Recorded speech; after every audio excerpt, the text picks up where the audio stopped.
mallake shi. Mun yo binciken mu mun tace amma ba kamar shi. Ginin da kwata da ofis kungiya waye shi. Kannan ma ku tambaya filin waye mallake shi.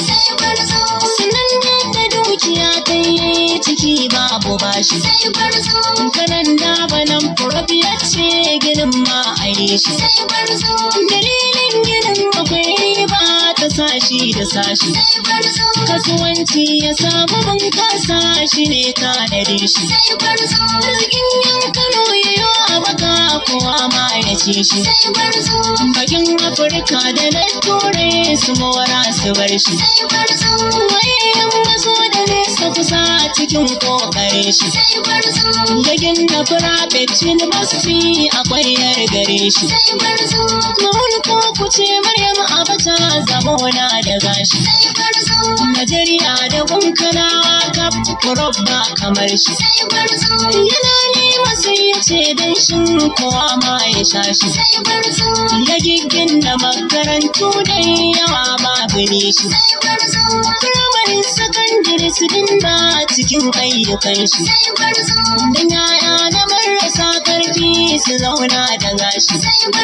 Asibitai da magunguna kyauta yake manna toshi. Biri kawai kankana mu mun kamare shi. Ya tabbata garkuwan ilimi ku so ko buge shi.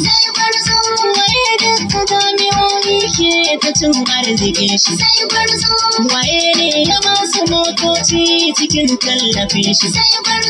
Biyu ke ya masu bas kyauta cikin kasafin shi. Da kaya na aiki masu yawa ina wani kamar shi. Beauty wudil da yalleka ta masu yabe shi. Motoci ya ba su ga kaya na aiki in ji shi. Dalistika ma masu samu tagomashin shi. Mota ce gami da kayan aiki ya ba su kunshi.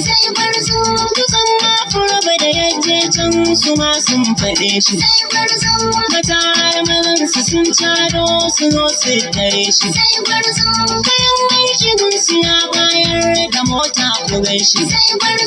Ashe zahiri profesan biya kai abi shi. Gaji yake wanda ya rasa kowa ya tafe shi. Magauta a hirku yau hakuri Allah ya yi abi shi. Adamu gwarza mai halin kirki magautan ka za su sha kozo.